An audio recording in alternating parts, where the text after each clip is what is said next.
You're listening to Careers and Cocktails, career talk with a twist, hosted by expert recruiter Renee Frey. Let's get this party started.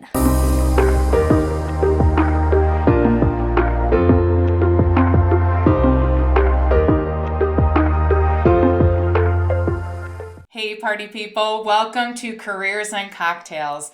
Today I have a famous person on our show and I'm so excited. We have the wonderful Janet Fogg, who is on the big screen. She was born in Pennsylvania, raised in Virginia, settled into Minneapolis in the 80s. She's been a flower child, a mother, a customer service representative, and now a grandmother. How fun is that? Currently, she's a member of the Lev Mailer's Actors Studio. She likes to use her varied background to shape interesting, meaningful characters. Janet thinks she was born to act and can't imagine doing anything else. What a wonderful gift. She lives in Hudson, Wisconsin with her husband, Jim, and I have been fortunate to get to know her. We're actually neighbors. But welcome, and I'm so grateful to have you here. Thank you, Renee. Thanks. And what are we drinking today? You requested A Stinger. Which I love the name Stinger. So it is a duo cocktail because it only uses 2 ingredients. So I'm all about the 3-ingredient cocktail, and this one is 2, so even more simpler. We have a shaker filled with ice, and we are going to be pouring in. So for each drink, you just need 2 ounces of cognac, and we are using Hennessy. Yes, we're in a rap video, apparently. And then 1 ounce of white creme de menthe. So I'm going to pour 4 ounces. We'll just do them both in the mixer right away. Okay. Smells good. That's important. Right. So we're going to do 4 ounces of Hennessy cognac. Perfectly poured. Yeah, this measuring cup is the best. I'm not good with the other traditional method where it's like 1 ounce on one side, 2 on the jigger method is really difficult for me. And then we have 1 ounce creme de menthe, and we're going to do enough for the 2 cocktails. Okay. And I've never had this drink before, so I'm super excited because it sounds delicious. And then we're just going to shake this up. Don't you love that sound? I do. Now, you were mentioning, and we're going to strain it out into our martini glasses. Yes. And you were mentioning that back in the... You can get that off. Yeah, why does this happen to me? Of course, because we're filming. You were mentioning you would get all dressed up and go out for cocktails. Tell me about that. And when was that? Well, in the 70s, people did dress to go out for dinner, and which was always preceded by cocktails. You may meet at someone's home for cocktails and hors d'oeuvres, or, you just meet at the restaurant. Yeah. And we were very sophisticated back then because everyone dressed to the nines. We had our gloves and our purses and our hats and our shoes all matched. And Awesome. Our men were dressed to the nines. It was very exciting, and they're very handsome in their suits and their vests. And we just would go for cocktails first, and everyone had their favorite one. And mine was Stinger. At the time, it was very popular and very refreshing. Actually, it's a very good one to have after dinner also because of the creme de menthe. Is like an aperitif. So awesome. I know. So I'm going to switch these because you need to have more than I do. I poured a lot in one and not the other. And then we're going to garnish it with the mint. Yes. And we have these beautiful, large mint leaves. All right, let's try it. That's so good. Cheers. Cheers. Perfectly done. It's delicious. Isn't it? Yes. And when the aroma of the mint even enhances it. It's good. That's delicious. Have a little chocolate, and it's almost like a mint. Right, exactly. So the stinger is bringing back quite a few memories for you, right, Janet? It is. So Yes. walk me through a little bit of those memories that you have. Well, don't tell my children. But we would all go out to meet for dinner. I grew up right outside Washington, D.C., so we had some really fine restaurants. But, of course, you can find those anywhere. But at that time, we would go into Washington, D.C. from the Virginia suburbs. And we would dress to the nines, and we'd be going to a supper club or a fine restaurant, and everyone would begin with cocktails. My favorite was the Stinger. Mm-hmm. And I don't even remember who introduced it to me, probably a waiter. I probably said, "What's your favorite?" I like to do that when I go anywhere. What's your favorite dish? What's your favorite drink? What do you think goes with it? Yeah. And you get the best advice. So we would have our cocktails. Have another one. So delicious. So refreshing. Mm-hmm. We'd have our cocktails, and at that time, being on the East Coast, we'd have oysters on the half shell or clams on the half shell. And then we'd have, of course, our mint, which you have discovered is so refreshing. And it would take perhaps that seafood taste away from the bouquet from your mouth. So you could have a little conversation without offending. Then we'd have our dinner and have cocktails afterwards. But the important thing was everyone made it an event. I love that. Yeah. Mm-hmm. I love that. Maybe I was born in the wrong era. You can bring it back. Why don't you do that? Exactly. So, Janet, what did you want to be when you grew up? I was a weird child. And this is how Jim says it. Not to boast, because I grew up absolutely painfully shy. No way! I would run from the camera when any family pictures or anything. Painfully shy. Many people who knew me back then, or even when I went to school in high school, when I go back, we can't believe you're an actor now. Right. Because I was painfully shy. So I really had no desire to do any one specific thing. And Jim will say this, she's disgusting. She's good at everything. That is almost a curse, because you do things and people, you should be this. You should be that. And you're like, I'm not really sure what I want to be. But I did know, because when I'm in high school, that's, equal rights was just starting. All of that. Which blows my mind. And I did not. I'm not anything against the teaching profession or the nursing profession. But when you went to college, you had to be a nurse or a teacher. Those were there were some renegades who went off into law school with different things. But, most of us didn't have that in the stratosphere. Right. So I knew what I didn't want to be. So I didn't, go to college right away. I was actually recruited. I had straight A's.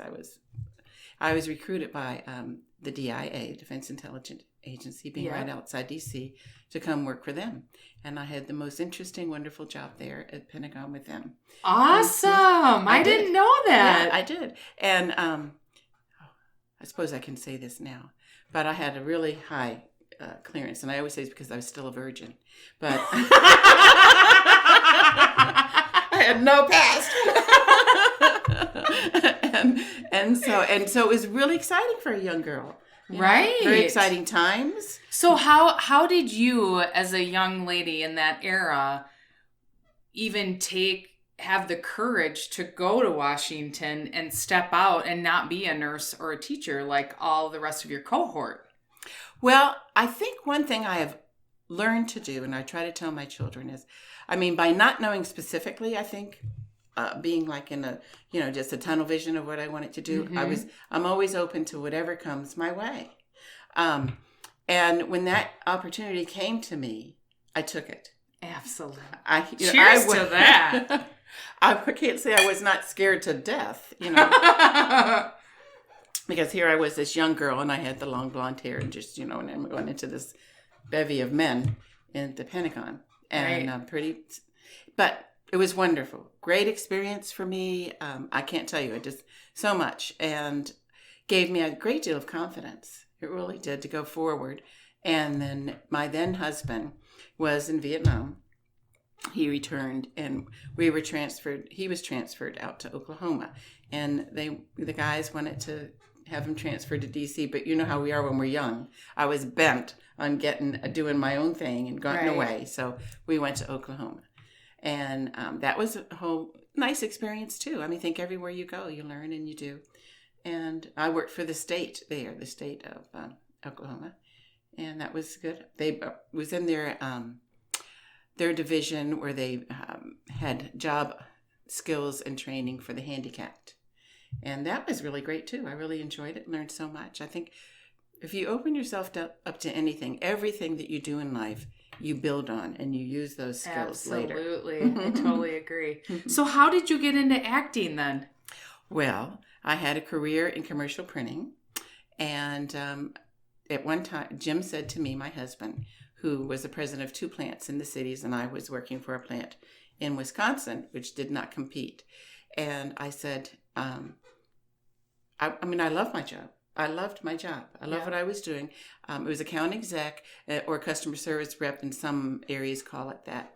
And we manage all the accounts for the printing companies when they come in. Now, people might not know this, but they have print centers everywhere. So a lot of our customers were from New York and the East Coast or the West Coast, whichever. I had some from both.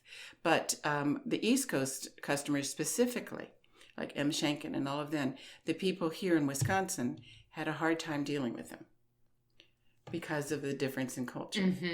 And I kept saying to them, they're not mean. They just, they had to kill twice before they got to work.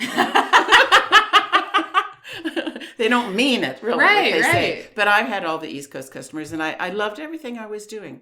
And Jim said, well, let's retire. So I reluctantly said, okay, I'll retire. Retired. He did not. Damn it, Jim. So he would call me up like, hi. And I finally said, do not call here anymore until you retire. Well, then here I am, reinventing myself. I think any gal who's had a career and all of a sudden no more, it's no different from a man when he retires. Everybody has pity for it because, oh God, they don't know what to do. But I didn't. I mean, I felt like my identity was that people say, what do you do? I'm like, I don't know. I had to reinvent myself. That was the scariest thing I think I've ever done, besides giving childbirth, and raising children. Yeah. But very scary because I had to figure out who I was. Wow. And the guys in the plant, I would have to page them and find out the status of my various customers as my jobs flowing through the plant. Sure. Well, one day, one of the guys from back in shipping came up and he said, Janet, we're having a bad day, and we really would like for you to page. I said, are you kidding me? You want me to page? I can't just page for nothing. Are you crazy? Well, we like to hear your voice, and we're having a bad day, and we really want you to page. Oh my gosh! That turned out to be like a fun game with all of us. Right. Well, there I was, and I saw in the paper there was a class for voiceovers. Oh my God! And I took it. And I took the first one, and then I took the second one. And I had a demo tape. I mailed it in. I got picked up by More Creative, which is one of the biggest agencies in the cities. And boom, I was off doing voiceovers. Awesome. And then I took acting classes. I thought, I'm going to improve my voiceover. I Yeah. never intended to get in front of the microphone. Was never a desire of mine. But I took acting classes. And from Lev Mailer, who was one of the original Star Trek actors, and he also was president of Screen Actors Guild, if I could talk, out in California. Yeah.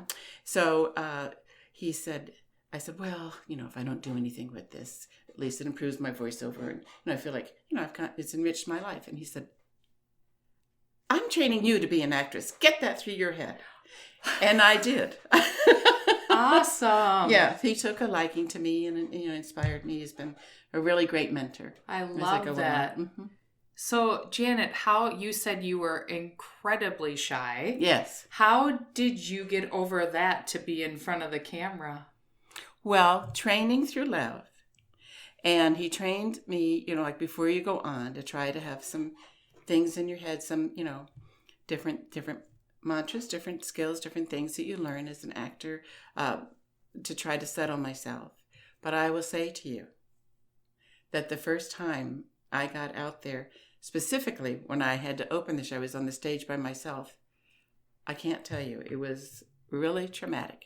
And I really just said to myself, if I can do this, I can do anything. Right. And that's what happened. It changed me. Wow. So you put yourself out there, Mm-hmm. even though you were scared shitless, Mm-hmm. and you got through it. You didn't die. And then you just kept going from there. Mm-hmm. Mm-hmm. Cheers to that. You're amazing. My husband Jim says, "Where's that quiet, shy girl I used to know?" I said, "She's gone." Right, she's gone. Well, we all change and grow, Mm-hmm. which is why I've been amazed with Dustin and I. We just celebrated 17 years of marriage, and we have been growing together because I could see at one point, if I didn't take him on this growth journey with me, we would have grown apart. Yes, that happened so much. And I would say to you that it was very hard for Jim to accept this acting, because when you're in a play, you're in rehearsals for 8 weeks at least, every night. And then you have the run of the show.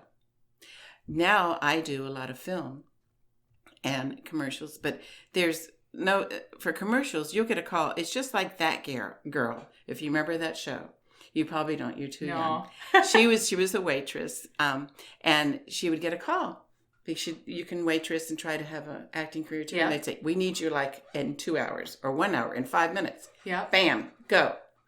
You have your audition. It is not that much different. I mean, the night before, your agent will call and you say you have to be here by a certain time for an audition. Oh, so wow. Your life, has to be able to turn like that. Right. So that's hard sometimes for your partners to understand.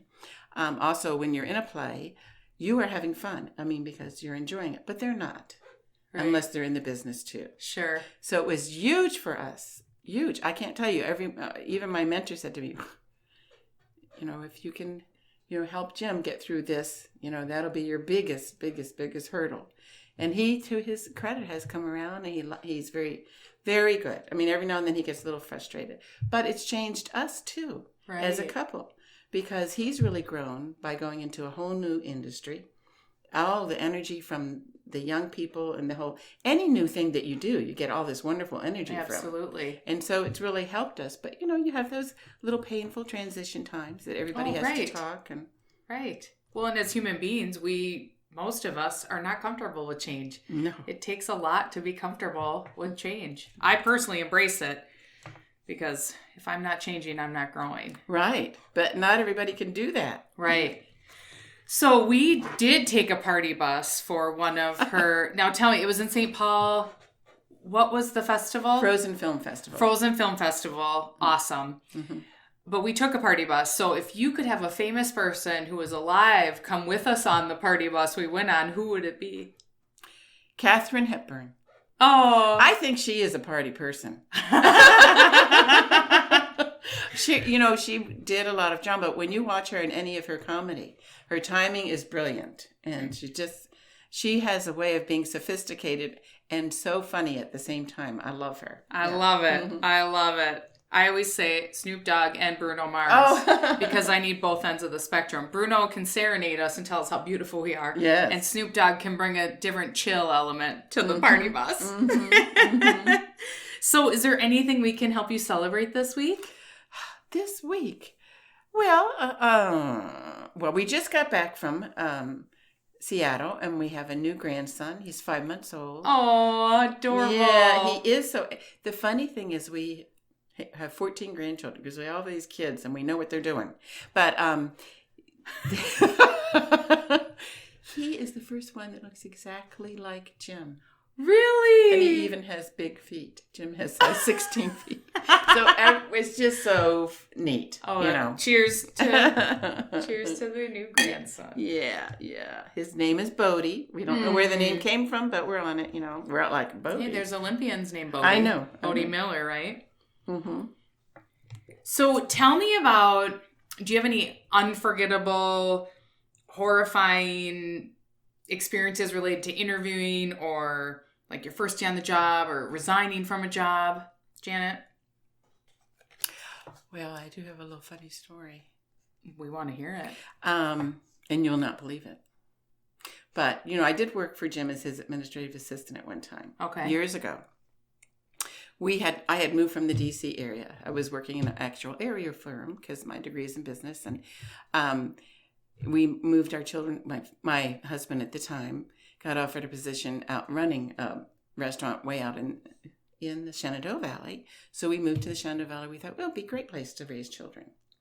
So I was there for a while, and I thought, looking around for jobs, and there was a printing plant coming in to there, and I interviewed there. I was just going to be the receptionist because I just wanted something, you know. And so I got the job as the receptionist, and then from there, Jim's administrative assistant at the time quit. So he comes to me and he says, I'm not sure if you can do this, but I mean, you know, I'm going to give you a temporary. I'm thinking, he thinks I'm some like Yahoo from the country. Right, where, you know, right. You're like, I could run this company. Yeah. Anyway, I said, sure, I'll do it. So I was his administrative assistant. And then this was a brand new plant that they converted from a furniture factory. So they're in there drilling in the cement because they're putting in $1 million presses because we're running Newsweek and big run magazines. And I'm out there with the guys, you know, and get to know everyone. And they're bringing everybody from all over the world, really, to help with everything. You know how that is. And so Jim's gone most of the time, you know, doing things. And I set up a program with the state for training for local people. I mean, saved them thousands of dollars. They got, you know, rebates because of that. They did all that, but, you know, right over Jim's head. He doesn't know what's going on. He does it. But, you know, the bad part in those days, we were raised as women as, well, we don't toot our own horn.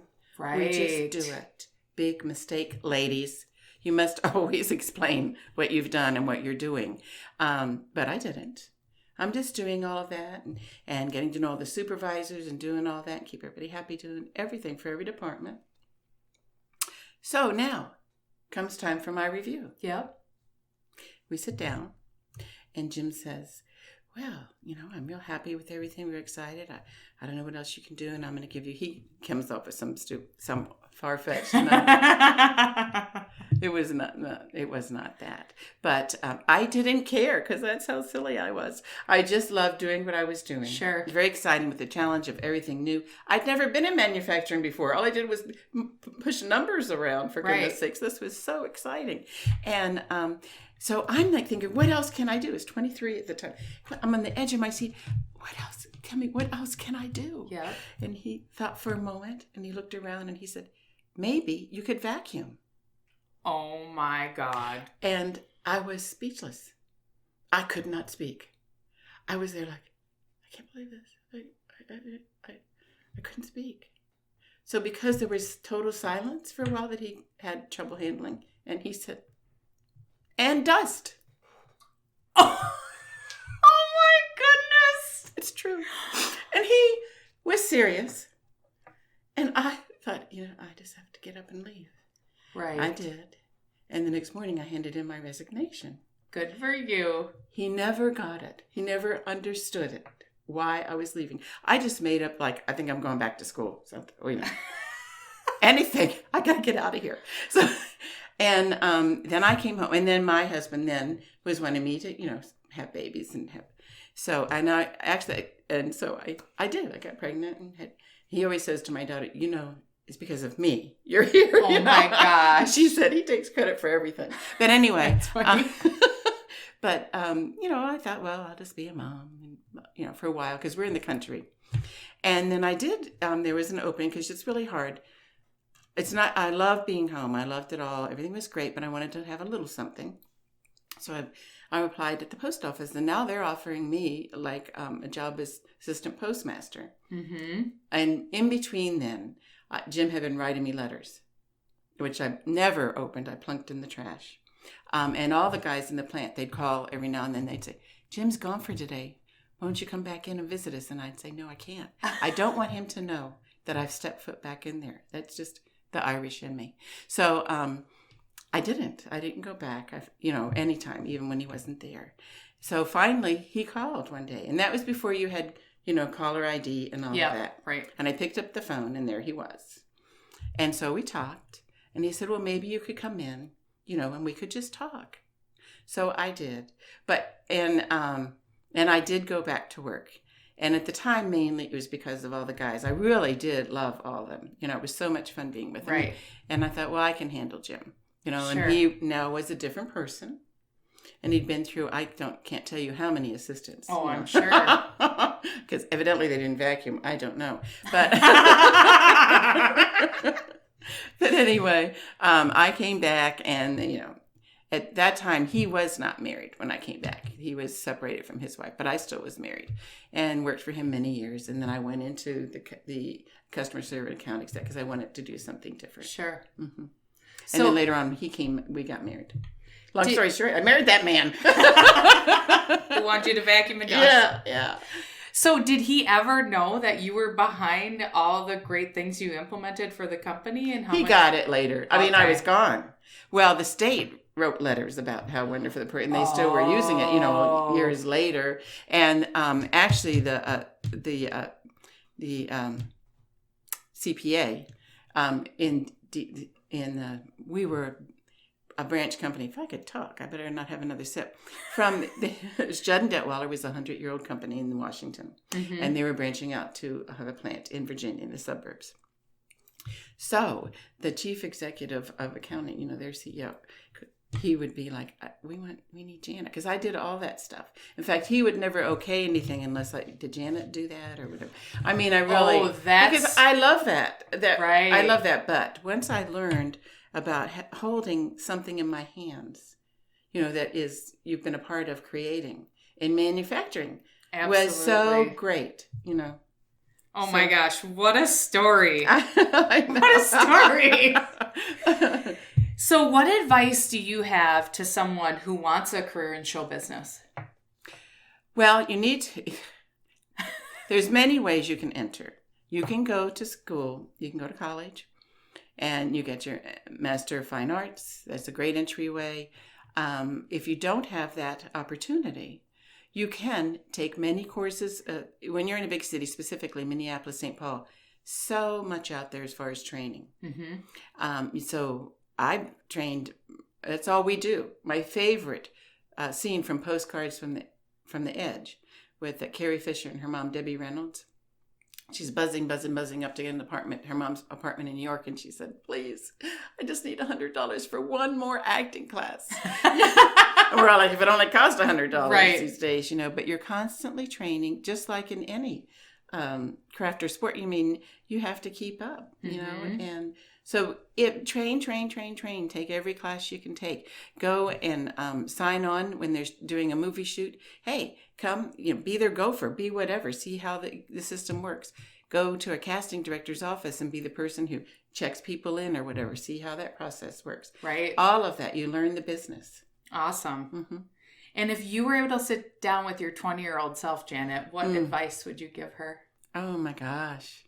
I would say, would you please break out of your shell earlier? Oh. What's the best advice you've ever gotten? Oh, I guess probably, from my mentor. I mean, not that your parents, we came from a generation where we always say, your parents didn't say, oh, you're wonderful, great job, whatever. It was different.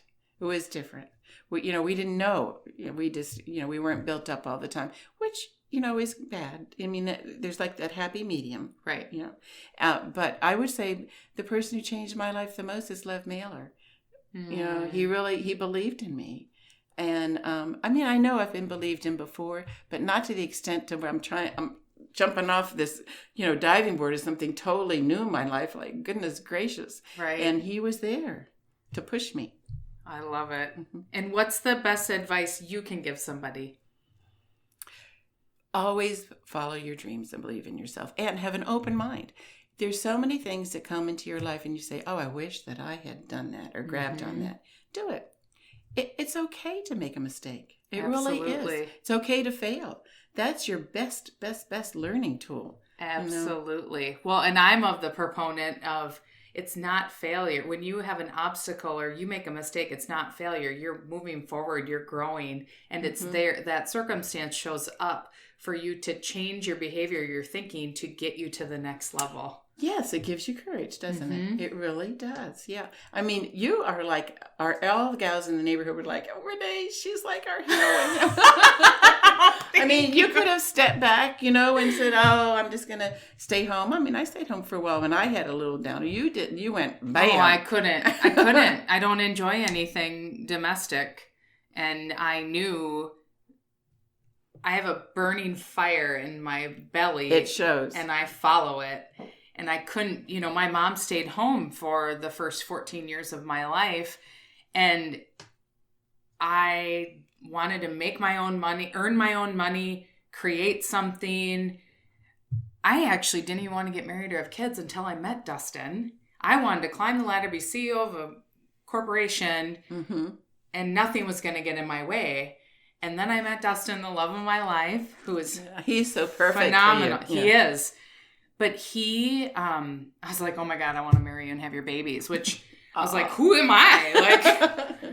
And he's such a great supporter of mine, and he fans my flame, and I just keep going, and I'm living the life that I want to live, which to me, I mean, I wish everyone could do that. Yes. Yeah. And I would say that when you ask your younger self, a lot of women of my generation, we didn't think we were allowed to do that. Right. And I think the most important thing you can do is give yourself permission to seek out the happiness Absolutely. in your life, because you deserve it, and you will only bring happiness in your life when you do that. You'll find, like, your Dustin or whatever, hang on to that guy, and maybe you don't need a guy. Who knows? What do we know? It's going to work for you. Right. But have an open mind. Absolutely. I love it. Best advice. Thank you so much for coming. Thank you for having me. I'm so grateful for you. And for all of you listeners, if you have liked this episode, be sure to subscribe, like, and click the bell. For all of you hiring leaders who want the best underground strategies on how to find the best talent, go to careersandcocktails.com, download your free strategy guide. And for all of you job seekers who need a change, go to the same website to learn where to purchase my book, I Hate Mondays. Cheers!